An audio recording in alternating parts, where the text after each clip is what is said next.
जाएं उससे बात करें। लेकिन कुछ नहीं। लोहा जितना गर्म होगा उतनी जल्दी मोल्ड होगा। अभी वो किसी और ही कैफियत में है। इनकार करेगा ना? इनकार हम सुनना चाहते हैं। तमकनत बेगम, ये बार बार का इनकार इंसान को थका देता है। हम चाहते हैं कि रामिश भी इनकार करके थक जाए, क्योंकि घोड़ा जब भागते भागते थक जाता है ना, उसे लगाम डालना आसान होता है। चाहिए, उसे इस वक्त किसी की जरूरत है।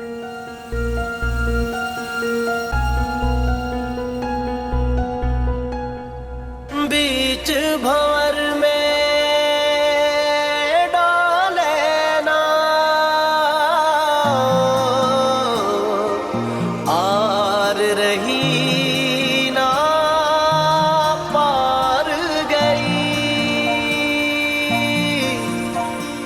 कुछ इश्क की मौज में डूबी।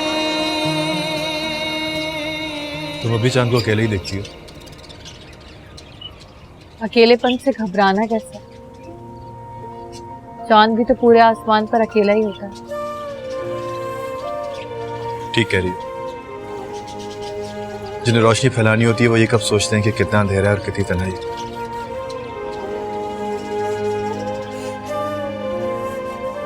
ऐसे लोगों से जब मोहब्बत की जाती है ना, तो ये नहीं सोचा जाता कि कितनी रिफाकत है और जुदाई कितनी है। तुमने भी मगर ये पूछ लिया, तुम कौन पिया, तुम कौन पिया, ये भेद तुम्ही अब खोलो। आप सोई नहीं अभी तक? तुम भी तो जाग रहे हो। मेरी फिक्र ना करें माँ, मेरी इन रचकों से दोस्ती सी हो गई है, मुझे भी तकलीफ नहीं देते। हर माँ अपनी औलाद को खुश देखना चाहती है। तुम अगर इस तरह जागोगे, दीवाना वार फिरोगे, बेचैन नजर आओगे, तो माँ को कैसे करार आएगा? इसलिए मैंने एक फैसला किया। फैसला? जी माँ, मैंने फैसला किया कि मैं लंदन चला जाऊँ। क्या? हम वैसे भी दानिश भाई और मोमल भाभी को कुछ ब्रेक मिलना चाहिए। आप उनसे बात कर लें, अगर वो यहाँ आना चाहे तो मैं बाबा की वहां वाली फैक्ट्री संभाल लेता, और अगर वो नहीं आना चाहते तो मैं उन्हीं के साथ मूव कर जाऊंगा। तो तुम मुझे और बाबा को तन्हा कर देना चाहते हो? नहीं माँ,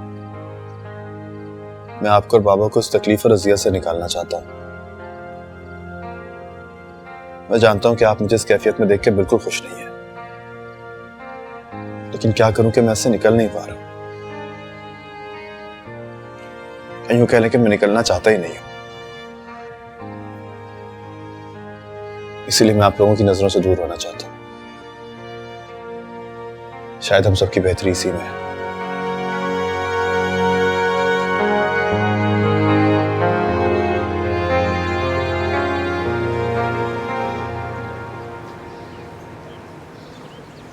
शराफत बहन, आपने 100% सही अंदाजा लगाया।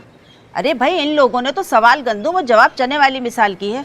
सोबिया बेटी को देखने के लिए आई थी, यहाँ से जाकर मुझसे कहने लगी कि इनकी बहू की छोटी बहन अगर इसके ही जैसी हो तो हमें दिखाना, हमें तो इनकी बहू अच्छी लगी। खाला, अगर मैं भी सज सवर के तैयार होकर बैठती ना उनके सामने तो मुझे ही पसंद करके जाते वो। कोई जरूरत नहीं है ऐसे नीचों को अपना हार सिंगार दिखाने की, और हमें ऐसे लोगों में रिश्ता करना ही नहीं है जो बेटी को देखने आए और बहू पर फरेफ्ता होकर चले जाए।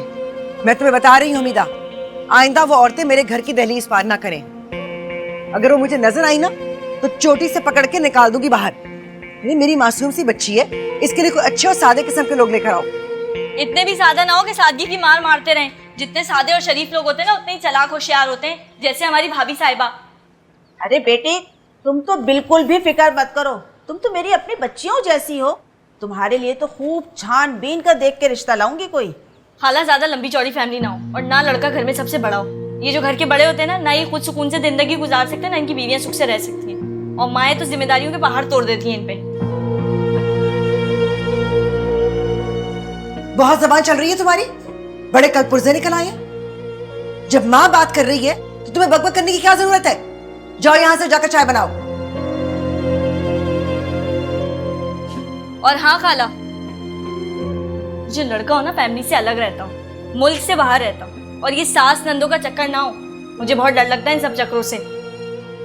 क्या फायदा है सिर्फ डर डर के जिंदगी गुजारने का। बोल चुकी, मैंने कहा था चाय बनाओ, जाओ।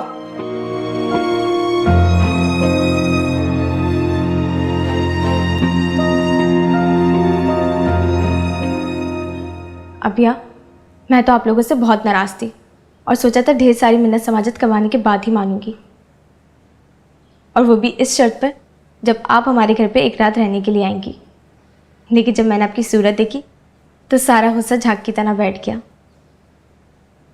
मैं खुद बहुत शर्मिंदा हूँ तुम दोनों से। मैं जानती हूँ बहुत मेहनत से खाना बनाया होगा तुम दोनों ने। बाबा ने तो गली के 10 चक्कर लगा लिए होंगे मेरे इंतज़ार में। तुम दोनों की नज़रें भी दरवाजे पर होंगी कि मैं अब आई और तब आई। मुझे ना पाके बहुत उदास हुए ना। मैं क्या करूँ, मैं बहुत मजबूर थी। अभिया पता है, हम तीनों ने रात से खाना ही नहीं खाया। नेहा बस भी कर दो, हर बात बताने की नहीं होती है। सच में तुम दोनों ने खाना नहीं खाया? और बाबा ने भी खाना नहीं खाया? अभिया बाबा तो आपके बारे में सोच सोच के परेशान रहने लगे हैं। लेकिन मैंने तो बाबा से कुछ भी नहीं कहा। अभिया हर बात कहना ज़रूरी नहीं होती। पता नहीं क्यों हमें ऐसा लगता है कि आपके ससुराल वालों का रवैया। अरे वो लोग तो बहुत अच्छे हैं, बहुत ख्याल रखते हैं मेरा। और ज़रबाप उनका तो पूछो ही मत, इतनी मोहब्बत करते हैं मुझसे। अब देखो, कल हम नहीं आ सके थे ना, उन्हें इस बात का एहसास था। आज सुबह ही मुझसे बोले चलो मैं तुम्हें तुम्हारी बहनों के पास छोड़ कर आता हूँ, ढेर सारी बातें करना उनसे। बस आ गई मैं। तुम लोग ना मेरी बिल्कुल फिक्र मत करो, मैं वहां बहुत खुश हूँ। सब बहुत ख्याल रखते हैं मेरा।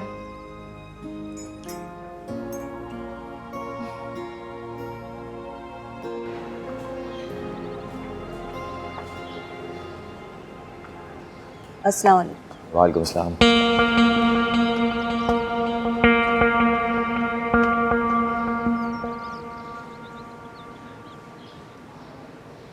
हमें हमारा हिस्सा दे दें, हम जाने हमारा काम। हिस्सा? कौन सा हिस्सा? तुम कौन पिया, तुम कौन पिया, तुम कौन पिया, तुम कौन पिया। जुम्मा 8 दिन हुए नहीं है भाई की शादी को, ये मोहतरमा फिर यहाँ के फेरे लेने लगी है। अरे कौन मोहतरमा, किसकी बात कर रहे हो? मोहतरमा हमीदा खानम, मैच मेकर, जादूगर, फितनागर। तो तुम्हें क्या मसला है, हैं? चुपता है, कुछ तकलीफ होती है? मुझे क्यों मसला होने लगा? मैं कोई दूध पीता बच्चा हूँ? अभी लाखों रुपए फूके आपने भाई की शादी पर, मजीद लाखों रुपए की खर्च करने की तैयारियां हो रही हैं।